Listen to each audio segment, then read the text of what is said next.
Welcome to Spirits Podcast, a boozy dive into mythology, legends, and folklore. Every week, we pour a drink and learn about a new story from around the world. I'm Amanda. And I'm Julia. And today, we are doing our hometown urban legends, Julia. It is the summertime. It is hot here in New York. And I don't know, I kind of want to put my feet in the puddle of an open fire hydrant and whisper some ghost stories under the 9 p.m. sun. Ooh, Amanda, there's something about summertime that obviously I love. I prefer being warm to cold. That's just a given for me in my personal life. It's important in friendships to really not let the sort of cross temperature nature of it stand in your way. Yeah, exactly. However, one of the things that I love doing during the summer season is I love going to see movies in the air conditioning. Yes, me too. I feel like this is going to be a really good summer for horror movies. Tell me. I am hoping to go see Backrooms this weekend. Jake and I went to go see Obsession last week, and oh my God, so good. So freaking good. Yay. Genuinely one of the better horror movies I've seen in a long time. Wow. And then a couple of weeks ago, we went to go see Hokum, which was very spirits coded. It's all about sort of Irish folklore-y sort of stuff going on. I love that so much. I am excited to also try and do more movies this summer. I'm not joking, Julia, when I said that one of the emails that we got over these past couple weeks reminded me of genuine nightmares that I had in high school. So can I kick you off with this one? Because I'm just saying we need Black Swan for stage managers. I'm standing behind that shit.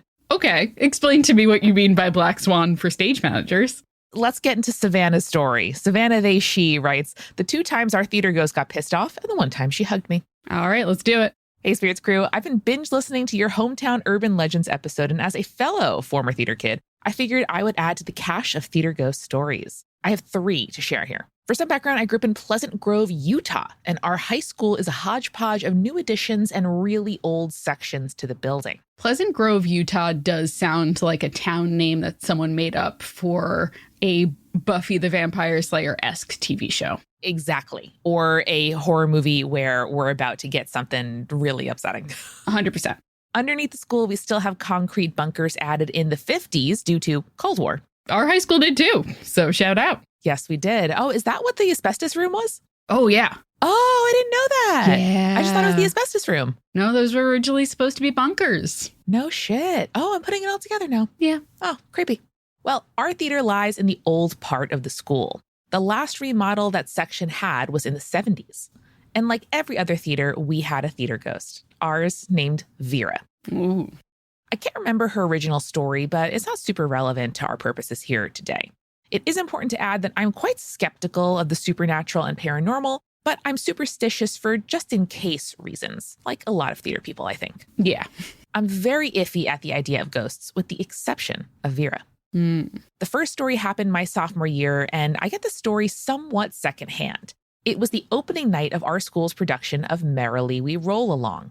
An interesting high school production choice. Julia, that is the craziest shit I have ever heard in my life. It's such a small cast, too. It's really saying fuck you, except for 5 other people in the school. Genuinely. Everyone else, you know what? Try again next year. Too bad, seniors. You can be in the background doing a 60s dance and then later a 70s dance to show that time is passing. Absolutely wild. No one has ever staged a successful adaptation of Merrily We Roll Along, so I don't know why a high school would be put me in, coach. Yep. To be fair, we did the 3-penny opera, so that's also crazy. It was insane. What a choice. Anyway, I was not in this production. Because there's only 5 characters. But came to the show to show my support on opening night, of course. The show was supposed to start at 7 p.m., but didn't start till 7:30. Unacceptable. 7:08 latest. Under Amanda McLaughlin's on-tour company circa 2006 to 2010? Never. Well, the reason why the show was so delayed is that none of the lighting was working. Uh-oh. I thought you were going to say none of the actors showed up. That is a stage manager problem. Mm-hmm. The lighting would be also an Amanda problem, but you see why this is my specific nightmare. I can see. In the first act of the show, they decided to perform without the lighting cues, and instead just the overhead auditorium lights on until after intermission, when they troubleshot again and the regular stage lighting decided to finally mysteriously work. That's certainly a choice. Bold. We, of course, blamed this outage on Vera, though no one really thought much of it. It was a very old theater, and our lights were older than any of us. I think you then have to ask the question, though, is what did you do to Vera to upset her so much? Does she have a problem with Stephen Sondheim? What's going on here? Julia, excellent question, one that Savannah is about to get into. Excellent. Later, I learned that one of my classmates in the show, let's call him Z. That's a boy named Zach. Or Zeke, maybe. We are talking about Utah. Or maybe. Decided it was a good idea to tell his friends and other members of the cast that Vera wasn't real. And if she was, he asked her to mess with something. Silly. Bad. Why he would do this on opening night, I have no fucking clue. Yeah. But from then on, all Vera's skepticism was discouraged as to make sure we didn't have any more technical difficulties. Understandable. I would say that the reason why certainly this man named Zach did this is because he's an actor and not a technician. Yep. Next story, slightly more spooky. I can't remember if this was my junior or senior year, but as a fundraiser, the school decided to, without any input from the theater teacher/director, raise money by having students pay $5 to stay in the auditorium with the lights off for 5 or 10 minutes. And if they stayed the whole time, they got a reward of some kind. Okay. What in the small budget horror house is this? There's nothing even going on. It's just like sit in a room in the dark for 10 minutes. Well, Julia, to add to the scare factor, one of the administrators decided to add a creepy mannequin of Vera with some green string lights to freak out the students. I think it's a bold move that the administrators also know about the ghost. Yes, I agree. At no point did they say, hey, can we do this? Can we use your space? Would this mess up your life? This would piss me the fuck off. That's fucked up. Well, Vera was pissed the fuck off. For the next 2 weeks after the fundraiser, our auditorium acted up. Things fell from our catwalk, despite being secured with safety cables. Lights randomly turned on and off. We checked the breakers, and nothing had flipped. Our giant steel cabinet that held our tools, nicknamed Hank the Tank, fell over, sending drill bits, nuts, bolts, and the like tumbling from it, despite nobody being close to it and it never having moved. Wild. There were several close calls where things had a Final Destination style coming apart. Uh-oh. I'm glad no one was injured, but I'm going to tell you, it was an intense 2 weeks. For the rest of my high school career, there was never another time when there were that many mishaps all at once. I have a feeling Vera didn't like to be disrespected. It very much felt like she was the sideshow or gimmick, and I think it's very understandable to be pissed off in that situation. Yeah, I wouldn't want people mocking my ghost if I was haunting a high school theater. And as we know, high schoolers, incredibly mean. Incredibly mean, and if I were theater ghost, I appreciate it because the space is empty much of the day, and then you have a little burst of activity you can look forward to, and then you have your solitude. I can't think of anything worse than a bunch of mouth-breathing 16-year-olds cycling in and out, being like, and laughing at some mannequin that's supposed to be me. You're so right. This is my last and most wholesome story. It takes place my senior year. Remember how I mentioned those bunkers? Well, this takes place in one of them. This section was now used for storage for set pieces and props that were not in use. And included in this hoard is a plastic white unicorn that one would typically find attached to a carousel. Oh. Our terrifying milky white from Into the Woods. Yep, of course, naturally. There was also the horned chandelier from Beauty and the Beast. Basically, if it was a big or expensive or one-off set piece from the last 15 years, that bad boy was in the bunker. Well, that was like our pit. That makes sense. Mm-hmm. We were pulling props from this basement area, and I was the last person in the room. Now, this place was already cold, given it was concrete and underground. But as I was milling around, picking up the last things that I needed before heading out and locking up, I felt the room get noticeably colder and a presence come right next to me. I thought I heard movement, so I called out to see if anyone else was coming down, but no one answered. It felt like someone was standing right next to me. And then for a couple of seconds, I was completely enveloped by this cold, humid presence. Ooh, humid makes it a lot. Cold and humid is, don't like that. Now, remember, this is Utah. So if it was airflow from an unseen vent or from the stairs or something, it would have been dry air, not humid. I was thoroughly freaked out and walked toward the stairs where the space was significantly warmer than where I'd been standing just a few steps away. To this day, I'm a firm believer it was Vera just saying hi. I was shaken because of the surprise, but there were no bad feelings or vibes. It honestly felt like a very cold hug. I'm not sure if Vera's name is Vera or what their story is, but I'm sure that there is very much a presence in our theater, and all she wants is respect and acknowledgement, which, I mean, who doesn't? Word. Now, am I sold on ghosts? Not entirely, but there are one too many things that happened during my high school theater career that could not be explained by it being a 65-year-old space. That's all for my stories, but I might check in with my friends to see if they have any tales to add on to the Vera canon. Stay creepy, stay cool. Savannah. Now, Amanda, I'm curious if you think that depending on your location, ghostly presences are just sort of the opposite of what you're experiencing. Interesting. So, like, for example, if you had a ghost in Florida that was going to give you a ghostly embrace, do you think that would feel like dry coolness as opposed to Utah where it's naturally dry, so the hug felt humid? It's a really good question. My instinct is that it's noticeable because it stands out. If, for example, you're in like a drafty, cool room and you get like a drafty chill, maybe it is a ghost, but you wouldn't necessarily notice it because it's not that different from the environment around you. Right. I associate death with a lack of humidity. Like we're spirits, or we are, I don't know, like kind of like shadows of our former selves. And I don't think of shadows as humid, but I don't know, maybe Vera like really manifested to make sure that she was like, hey, got a person over here. Cold and humid makes me think of like a misty presence. You know what I mean? So maybe that's what I was kind of picturing there. I love it. But, if there are any ghosts in Florida that like repel the external humidity by just creating a little vacuum, I think that's cool. Now, Amanda, we were in Utah. Do you want to go to pretty much the other side of the world? Yes, please. So this is from Kay from Adelaide, Australia, she, her. Hey. Titled, I was a creepy kid and we named my ghost Henrietta. Cool. So our through line for this one, Vera, kind of an old lady name. Henrietta, also kind of an old lady name. Let's go. Hello, spirits. I saw your call out for more urban legends, so thought it was time that I told you about being a bit creepy as a kid and my ghost, Henrietta. Firstly, the creepy stuff. At least once when I was a child, Mom and Dad would check on me while I was sleeping, and I would sit up, eyes open, and well, I guess you could say that I spoke to them in tongues.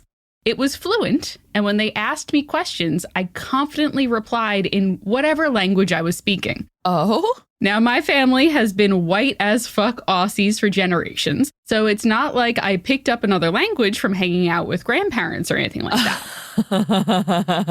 Mom also swears that I once saw her aura, and I was like, hey, what's that yellow glow around you? I haven't seen one since, so maybe it was just backlighting from the window. Who knows? Creepy as fuck. Confirmed. But Henrietta. My dad built our house in the 80s on the outskirts of our regional South Australian town.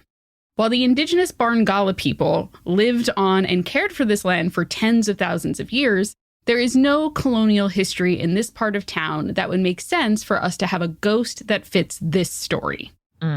Now, I'm going to tell you something that's going to make you really excited, Amanda, which is the line, we had a sunken lounge room with some of the couches visible from the passageway that led to the bedrooms. Let's fucking go. Love a conversation pit. Amanda loves a conversation pit. A sunken lounge room is also a great way to describe that. Makes me think of Atlantis. I don't know why. It does. It does. Also, just like the British colonial sort of tendency to call like a den a lounge, I think it just makes me laugh and think of flappers. And a den makes me think of like bears and beavers, just kind of like nestling in for the night. So I'm like, oh, a lounge. We're fancy. Ooh. She continues, one day, I was walking down from my room and I swore I could see feet as though someone was sitting on the partially obscured couch. They were white socks with black clog-like shoes. I tried not to think about it too much. I had just watched Ghost Ship, which is, I will say, a terrible movie, but has one of the most traumatizing openings to any horror movie that I've ever seen. So shout out to the people who know about the opening for Ghost Ship. It's wild. Respectfully, Julia, I don't want to know. Sorry. I had just watched Ghost Ship as part of my post-Lord of the Rings obsession with watching everything else that the cast was in. And God, Carl Urban is great.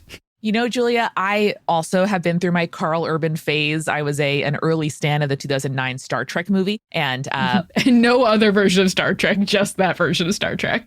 Not yet. I mean, it's waiting for me. But Carl Urban's filmography to that point. Not a lot going on there. Not a lot great in there. So Carl Urban, great. But then a lot of weird shit kept happening. My dad, ever the pragmatic fisherman by trade, was in the lounge and goes, "Ooh, I just felt a bit of a cold flutter." Oh. Soon after, we were watching a movie and a bunch of dishes piled up on the sink to dry in the neighboring kitchen all of a sudden moved, suddenly, startling us, even though no one had been out of the kitchen in nearly 2 hours. And when you make the very, medium stakes Jenga of stacking your dishes to dry on a drying rack, if they're going to move as you put them down and as they're wet. They get more stable as they sit. So that would also freak me out. She continues, though, all explainable enough, I guess.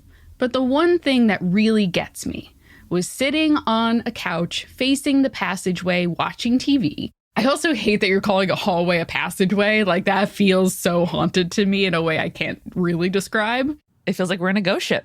Sitting on the couch facing the passageway watching TV, and the passage suddenly goes dark. Oh. I went to suss out what happened. Apparently I'm #team investigate. And a light bulb had fallen out of the fixture. Okay, that's not typically one of the ways that a light bulb breaks. So she goes, "What? How does that even happen?"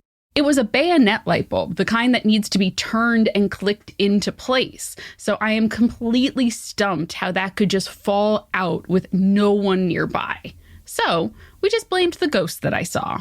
Now, when we were telling my auntie all about this, she said, "Well, the ghost needs a name. How about Henrietta?" And it stuck. I vibe with this aunt. I've moved several times, but whenever anything weird happens around me, I say a friendly, "Hi, Henrietta," and just go about my day. Love your work. Stay creepy. Stay cool. Kay. Now, Julia, do you think that Kay is sort of inviting Henrietta to follow her? Because even if Henrietta isn't necessarily the cause of these new happenstance, Kay is sort of welcoming her and invoking her. Or do you think that Henrietta is following, and whether or not she's there, it's okay to say hi? I think the latter. I think mostly it's sometimes helpful to just have something you can blame spooky happenstances on, where it's just with my weird house stuff. We know we can blame the former Gabriello. We know we can blame the former owners, right? So having weird spooky stuff happen, you can just kind of blame the ghost that you remember from childhood, you know? And worst case scenario, it's a bunch of happenstance and that's fine. Or maybe you're I don't know, assigning a name and some fondness to a ghost that would otherwise be a little more confrontational. And so they're oh, okay, I guess we're friends. Sure. Yeah. No, this makes the ghost perhaps feel, recognized and loved, named and loved. And isn't that what we all want? Yeah. We all want to be perceived and loved for sure. Well, Julia, I think that I'm going to pop into the kitchen and grab us some refills. If any dishes fall, blame Henrietta, not me, okay? Okay. We'll be right back.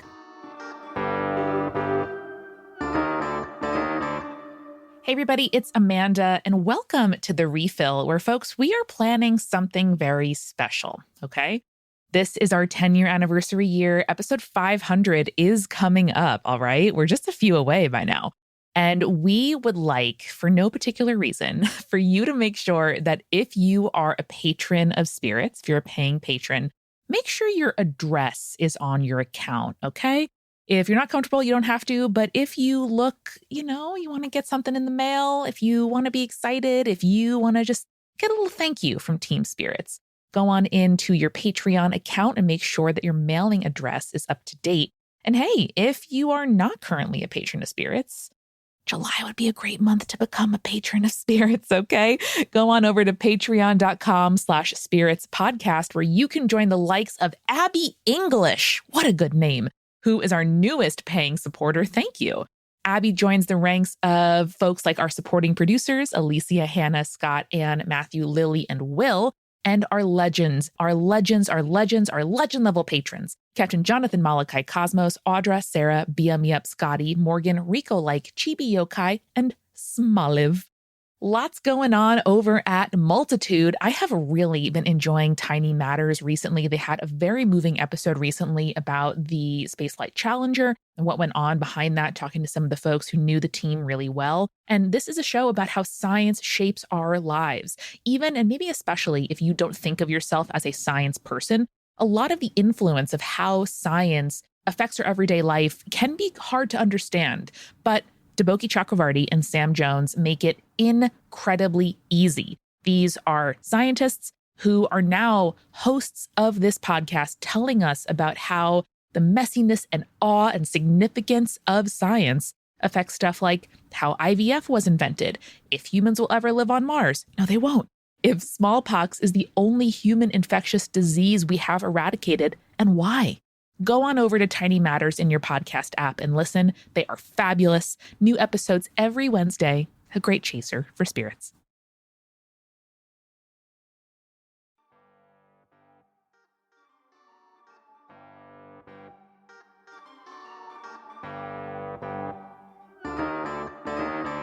Amanda, we are back. And what has been your drink of choice lately? What you been drinking, girl?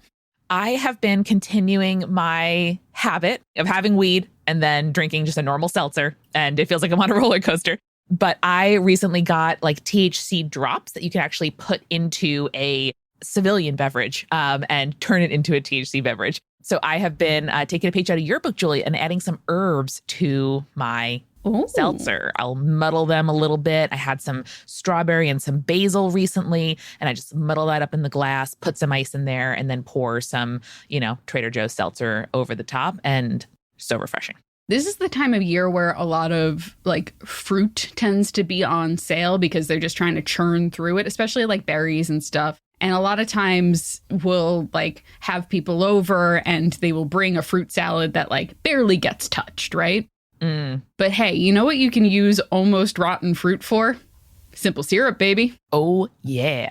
So I've been doing a lot of like simple syrup, like fruit simple syrup flavored margaritas. That has been my drink of choice. Very cool. It's good. I actually have some strawberries that are a little bit off in the fridge right now, so I might do that tonight. It's also great for if you're not going to have it with cocktails. I add a little bit of that simple syrup to my cold brew in the mornings, and that is a real winner. Yes, you do. God, you're so smart. Hey, listen, it's better than having to buy those like big flavored simple syrups like they have at most of the coffee shops. Julia, I'm going to bring us back with an email from Jessie, she, her, titled, "What Can Scare a Drill Sergeant and Singing Soldiers?" Uh-oh. Go on. This email does mention suicide, so we will put a timestamp in the description if you prefer to skip this story and go on to the next. Jessie writes, "Hey spirits, this is actually my second time writing into the podcast. The first time you read my story about working night shift alone in a funeral home with my sweet dog Ballad. Yep. Remember this? I do. I loved this story. It's so good. And a disappointing, lack of ghosts. I also promised to tell you the stories of the haunted AF military posts that I became familiar with during my time in service. That was about 5 years ago. My life has changed a lot. Ballad has passed. I have a kid now, and I've gotten as far away from the Army as I possibly could. Oh no, congratulations and excellent. I'm proud of you here. Yep. I came back to tell some of these stories anyway, because something good has to have come out of that time in my life. So these encounters started when my career did, on my very first night of guard duty, on my very first night of basic training at Fort Jackson, South Carolina in late 2020.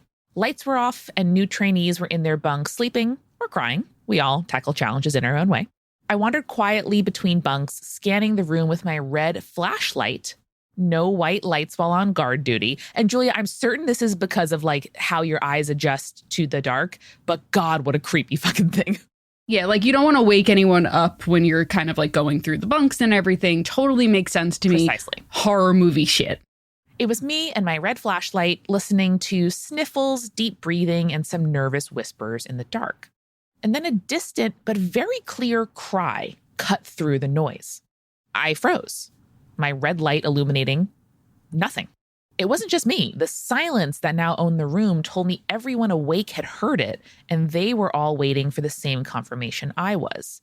And we got it when a second wail sounded. Now, I crept alone into the latrine. I apologized to Team Ignorance. I was once a young and motivated soldier, but no worries. All of that's behind me now. Hey, girl, Team Investigate. I love to see it. Let me set the scene.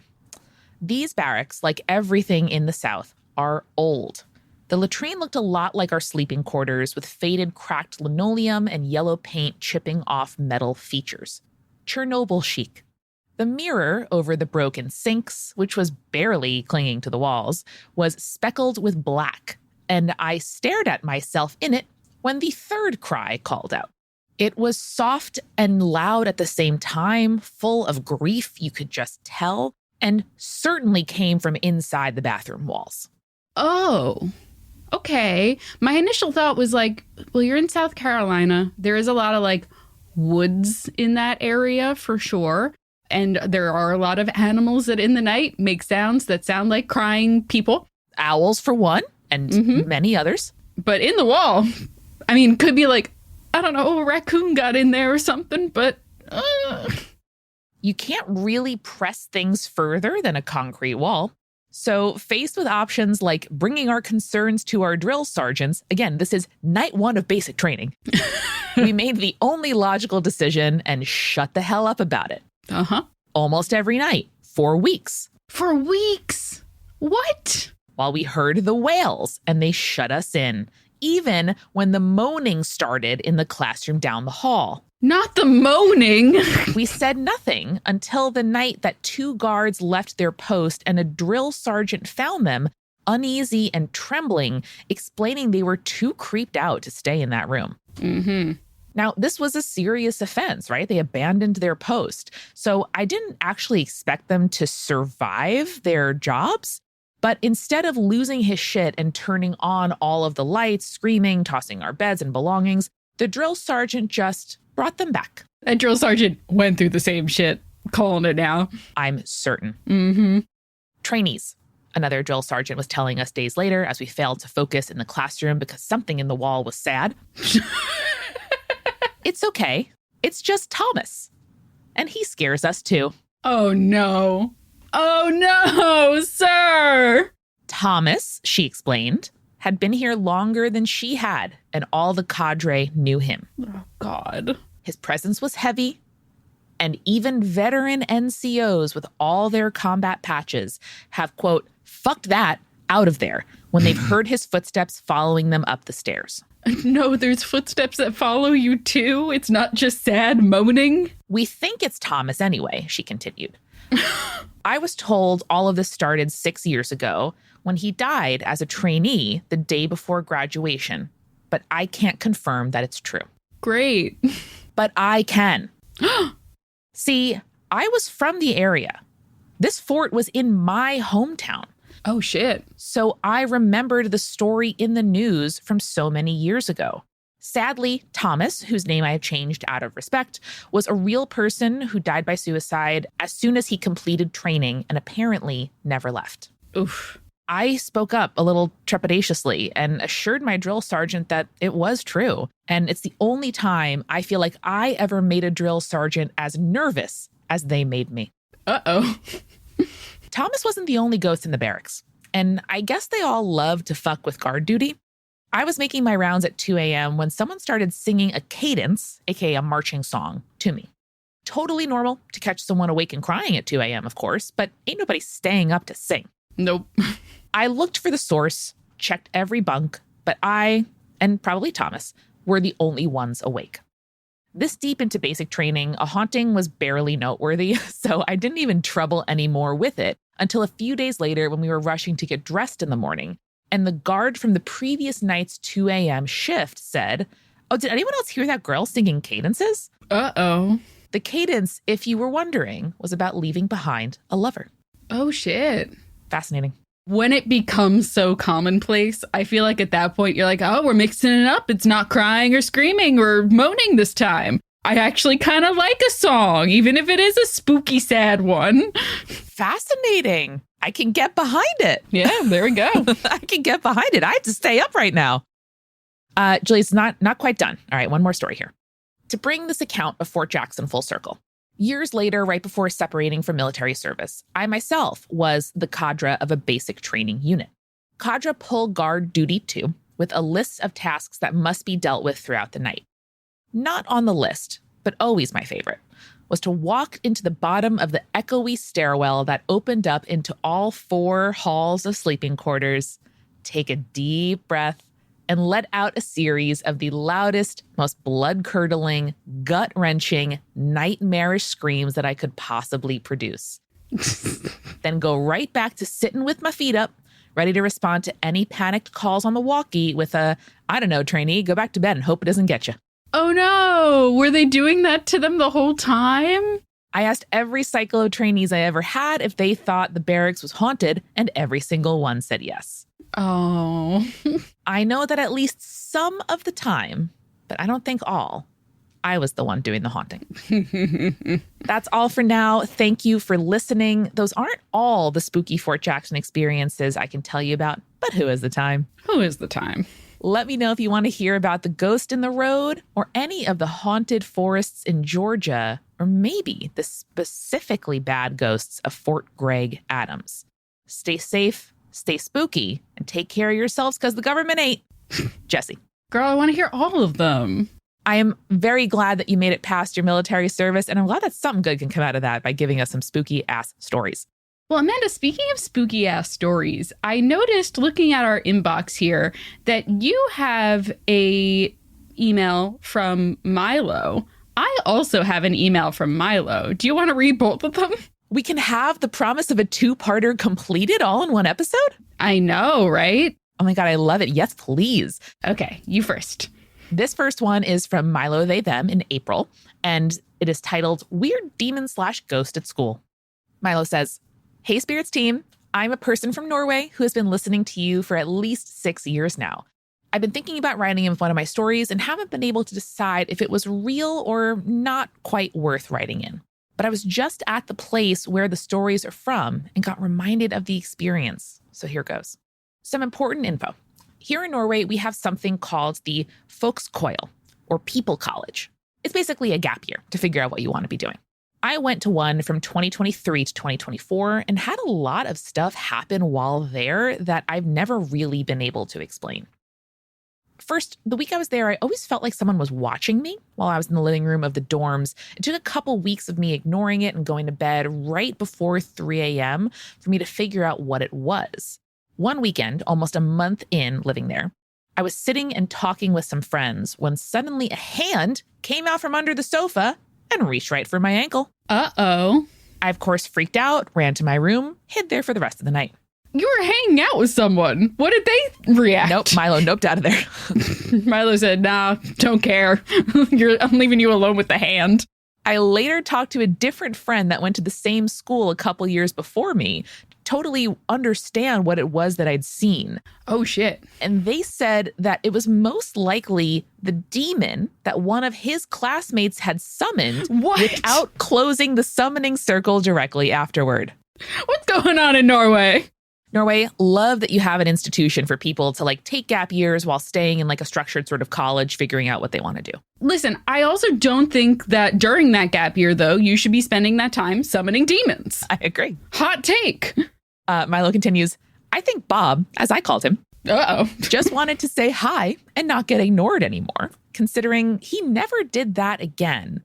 But we still blamed him for stealing all the snacks that we lost on the floor and glared at me whenever I was the one who had to clean out under the sofa.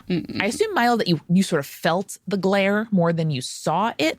I should hope that you were not just locking eyes with the demon every time you clean under the sofa. We'll see when we get to my email. Well, I have a couple other stories from that same school, and my friend has a possession story that I'm happy to tell you some other time. Well, luckily, they immediately did, or at least a month Yay! later, because this email is from May 31st of this year. Ooh, hot and fresh. So this is Hauntings and Demons in Norwegian Nerd School. There we go. I said I had more stories in my last email, so here is the one from my friend. At that school that we both went to, they have an old blacksmithing building at the edge of the property. Whoa. That sounds pretty cool, actually. Cool. The building is really old and has some stuff from World War II and even before that. It is a really cool place to take pictures, so that's why he was in the building, where he found a really cool-looking key that he took with him. Oh, now, respectfully, Milo, your friend fucked up, okay? Later that night, he saw 2 floating red lights, almost like eyes, that were looking at him. Now, there was nothing there that could have made those lights or, reflected them. The day after that, it was like he was being followed by someone or something the whole time, and he was getting annoyed for no reason. Many people at a later date said that he was not acting fully like himself, but after a day, it seemed like he was back to normal. But the feeling of being followed kept him from getting rid of the key until 2 years later. Oh my God. That's too long. And also, I'm pretty sure this is a 1-year college program. So you graduated, left it another year, and then came back? Yes. Milo also says, way too late if you ask me. Yeah. I agree, Milo. You're right. Milo, we're not blaming you. You're doing fine. The way that he got rid of the key was he and some friends drove it to an abandoned house and left it there in a protection jar. Okay. I think this is worse. Uh-huh. Because instead of taking a key from a location where clearly there was some kind of stasis, everyone was in balance, everything was fine, you bring it somewhere new. Secondary location now. Exactly. Or tertiary location even. Yes. And then you leave it in a protection jar so whoever needs it on the spiritual plane can't even get to it. Yeah. This is taunting, not just haunting. So the day after they did that, the car that they used to drive to the abandoned house broke down and no one could fix it. Oh, shit. He also took some photos there that at later dates have now since gone blurry or have something in them that was not there when the photos were taken. Yo. I need to see those. I need to see those photos. Same. I don't know about you guys, but I feel like my friend should have gotten rid of the key the day after he saw the eyes. But he didn't tell me this before he drove the car to the house, so I could not tell him to do that situation. Yeah, Milo, you would have given great advice, but your friend did not ask for it. I think, Julia, that the only right move here is to return it to where you found it and apologize and get the fuck out. Milo also says it's a win for us because maybe whatever is haunting that object is now stuck in the jar. But the car thing happened after. Yeah, I know. I'm sorry. I think the jar is just pissing it off. Now, Milo continues, I also have a story from that same building where I was the one that made the stupid decision. I was there with some friends to take some pictures, like you do, of course. Apparently, this is a very cool place to take pictures. And Julia, you and I have this version. People would go to the abandoned waterworks to take their band photos. We've all been there. They continue, it was someday between October 23rd and November 3rd in 2023, to be as specific as I can, which, as we know, specificity is creepier. Thank you. We were just looking around and suddenly we saw a shadow in the stairwell that has this door out of it. And the shadow walked out of that door. But everyone that was in the house was in the same room as me. And I was not the only one who saw it there. Damn. So it wasn't like just another person in the group that you saw a shadowy figure. You're like, oh, but no one knows where Steve is right now. Yes. Later in that week, we decided, stupidly enough, to take out a Ouija board to that house. And we're going to use it as a prop, of course. No summoning stuff for us. Mm-hmm. But we left it on the floor to do something. And when we got back to it, it was moved. Like someone had picked it up and started using it before letting it go. I mean, I'm not in the practice of victim blaming, but that one is on you. That one's kind of on you. Why would you leave the Ouija board? Nope. Why would you do that? They come in boxes for a reason. Keep it in the box. A Ouija board needs to have adult supervision at all times. Yeah, like, when the game says for ages 8+, it should be whatever, man, just have an adult with you. That's what the label should say. Now, that was the last time we ever took that to the house, but not for lack of trying from one of my friends. Listen, Milo, I don't want to say you need to make new friends, but I think maybe some better decisions would be happening with a different friend group. I don't know. Y'all are young. That is perfectly okay. But you have a good head on your shoulders and you've been going to the University of Spirits for the last 6 years. So I know you know better. And at a certain point, if people won't follow your very good advice, you maybe want to hang out with new folks. So they finish with, I have more stories, of course, but I will send them in another time. Stay creepy, stay cool, Milo. Well, Milo, I look forward to getting a roughly monthly email from you because these are giving us a lot to talk about. Thank you. They are indeed. Well, Amanda, to finish us out, I have an email that I think it has visual imagery, and we will include this on our socials for this episode. So this is from Jessica, who is Westy Imposter on the Multitude Discord. And she has sent in a creepy photo that, quote, my friend sent to our group chat. That is perplexing. All right, let's go. So she writes, my friend is a horse riding instructor, and she was taking someone on a trail ride in the woods. They came across the weirdest thing. Now, I'm not going to describe it to you just yet. Okay. But the friend did share the photo in the group chat, and I'm going to share it with you now, Amanda. Oh, what is that? Why is there a runoff pipe coming out of the dirt? Well, sometimes they do that on... That's not even the weird thing about this photo. What do you mean? No, Julia, the weird thing about this photo is an unripe pineapple and an apple just sitting on a rock. So the email continues.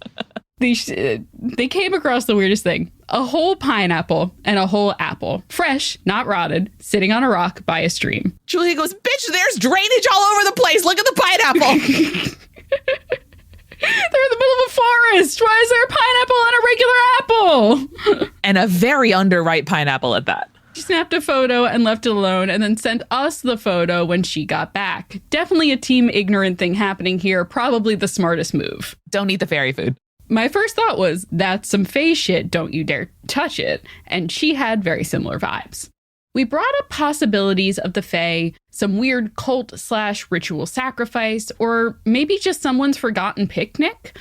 All of it strange and creepy. So I ask you, what do you guys think was happening? Would you be team ignorant or team investigate? We'd love to hear your thoughts. I have so many thoughts. Westy, thank you so much for sending this in. My first thought was, well, if this is a trail frequented by people on horseback, maybe someone had brought snacks for their horses. Very common to feed a horse an apple. Never in my life have I fed a horse a full, uncut, underripe pineapple. That would hurt their little mouths. I don't know if they can eat feel that. Like pineapple might be one of those things that's just surprisingly toxic to animals like grapes and dogs. Apparently, horses can safely eat pineapple in moderation. Okay, well, I would probably cut it up and not let the external shell hurt their little mouths. I'm sorry, I'm lying. Another website said, many people assume that pineapple is an exotic fruit which is poisonous to horses. However, this sweet fruit is a treat horses love and an excellent source of vitamin C for them too. When feeding your horse pineapple, take time to remove the core and the outer skin so that your horse does not choke on anything. Next, cut the pineapple into small quarters before feeding it to your horse. Thank you very much, the internet. So I don't think this is someone's leftover horse treat. If that would be a carrot and some apples. I also don't think, Julia, it's a picnic, because who the fuck brings an underripe pineapple, the thing that is almost the most laborious, commonplace fruit to peel and cut and get ready for a picnic? You bring it in a container. Yeah, you do that beforehand, yes, for sure. So that leaves kind of fae/woodland creature, maybe offering or sacrifice, right? I mean, I would have to think. I don't want to dox Westy, but I don't think that she lives in an area where pineapple is native to the land necessarily. No, certainly not. And so my thought is what nature spirit or fae is yes, the sacrifice that I want is a full ass pineapple. I thought, Julia, it might be a fairy trap. What if fairies are also horse girls? Mm-hmm. And they really want to make sure that a horse comes in, right? Horses are going on this trail. They're passing by all the time. And they're like, oh, I've seen horses get fed apples before. You know what else humans eat in terms of fruit? Pineapple. It's regal, right? Maybe it is the ultimate lore because it is historically a regal fruit. And so they're leaving it out like, hello, queen of the mammals, horses, not people.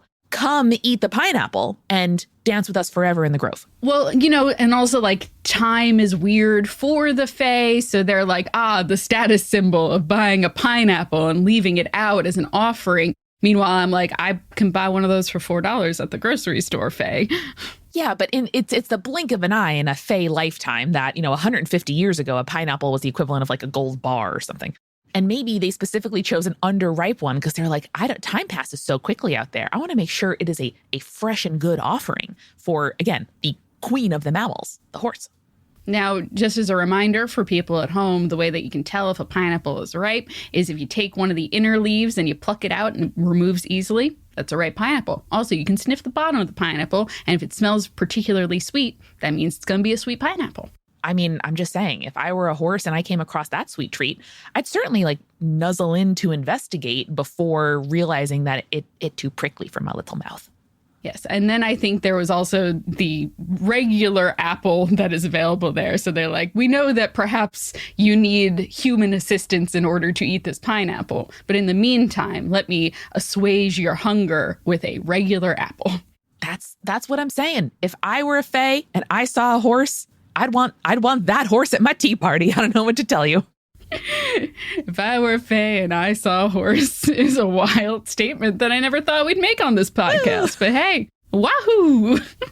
Westy, I love that you brought this to us. I would be very curious what your equestrian instructor friend thinks of our theories and if they have seen any other tempting offerings for the horses in the trail. I also want to say this was fantastic information, and I am really appreciative of it. She does finish out with, I'll be back with more later, as I am currently working on collecting evidence that the dog training club that we all belong to is indeed haunted. Oh, shit. It's a new property built in 2020, but someone did unfortunately die on the property before it was finished. But I need concrete evidence first. Stay creepy, stay cool, don't eat the Fae fruit in the woods. Jessica. Could not be more true. Jessica, I trust, love, and believe that you will get the evidence that you need. I highly, highly look forward to it. I'm very curious. Julia, fascinating. From ancient theater ghosts from the 60s in Utah all the way to Norway and back. I feel like we really took a journey in this Summer Urban Legends episode. We really did, and I love that for us. And hey, whether you're beating the heat by going to see some horror movies in a air-conditioned theater this summer, or if you're telling ghost stories by the fire, remember, stay creepy. Stay cool. Later, Saters.